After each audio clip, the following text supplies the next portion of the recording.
मुंबईमध्ये पांढऱ्या पट्ट्यांचा वाद तापला. गिरगावातही रस्त्यांवर पांढऱ्या पट्ट्या. गिरगावकर संघटनेकडून पांढऱ्या पट्टीवर काळ्या रेषा.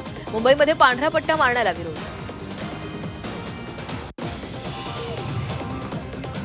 नाफेड कांदा खरेदीवर शेतकऱ्यांची नाराजी कायम. भावांतर योजना लागू करण्याची शेतकऱ्यांची मागणी. येवल्यातील शेतकऱ्यांमध्ये नाराजीचं वातावरण.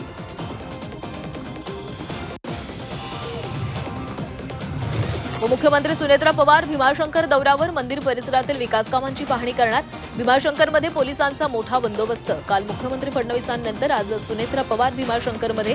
माजी मंत्री दिलीप वळसे पाटील, खेडचे आमदार बाबाजी काळेंची उपस्थिती. राज ठाकरेंचा आज वाढदिवस. मनसेकडून मुंबईकरांना खास गिफ्ट. पेट्रोलच्या दरात 5 रुपयांची सूट. मुंबईमध्ये रक्तदान शिबिराचंही आयोजन.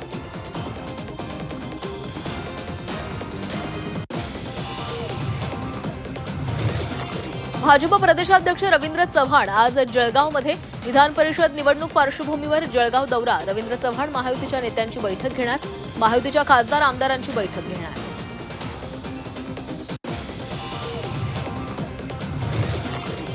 नरेश म्हस्केंनी घेतली नगरसेवकांची भेट. रवींद्र फाटकही म्हस्केंसोबत. बंडखोरीनंतर नाशिकमध्ये आता हॉटेल पॉलिटिक्स. नाशिकचे नगरसेवक भिवंडीतील हॉटेलमध्ये. बुलढाण्यामध्ये राष्ट्रवादी शरदचंद्र पवार पक्ष आक्रमक. जळगाव जामोदमध्ये राष्ट्रवादी शरदचंद्र पवार पक्षाचा रास्ता रोको. रोहित पवारांना लक्ष्य केलं जात असल्याचा आरोप. राजकीय आकसापोटी रोहित पवारांमागे तपास.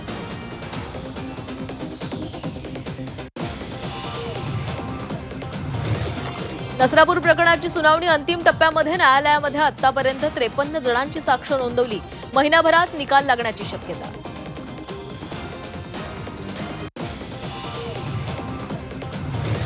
नाशिकमध्ये आज पावसाचा येलो अलर्ट. काही भागामध्ये वादळी वाऱ्याचा अंदाज. विजांच्या कडकडाटासह पावसाची शक्यता. नाशिककरांना उकाड्यापासून दिलासा मिळणार.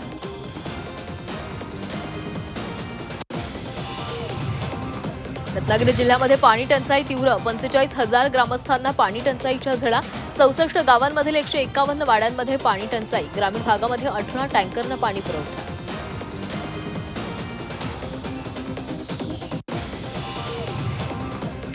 शैक्षणिक साहित्याच्या किमतीमध्ये वाढ. शाळा सुरू होण्याआधीच वह्या पुस्तकं महागली. दरवाढीमुळे पालकांच्या खिशाला कात्री. शैक्षणिक साहित्य 20 ते 25% महागलं.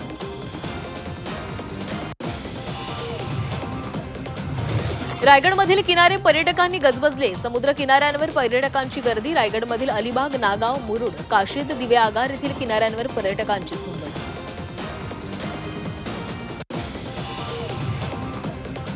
पुणे रेल्वे स्टेशनवर 9 तासांचा मेगा ब्लॉक. सकाळी 8 ते संध्याकाळी 5 वाजेपर्यंत मेगा ब्लॉक. प्लॅटफॉर्म क्रमांक 3 आणि 4 पूर्णपणे बंद. मेगा ब्लॉकमुळे अनेक गाड्या रद्द.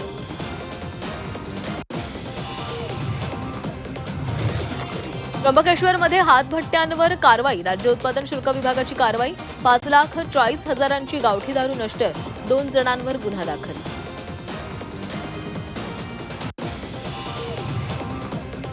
बीडमध्ये दूध घेऊन जाणाऱ्या वाहनाचा अपघात. हजारो लिटर दूध रस्त्यावर सांडलं. अपघातामध्ये 4 शेतकरी जखमी. अहिल्यानगर बीड मार्गावर अपघात. हजारो लिटर दूध रस्त्यावर सांडल्यानं मोठं नुकसान.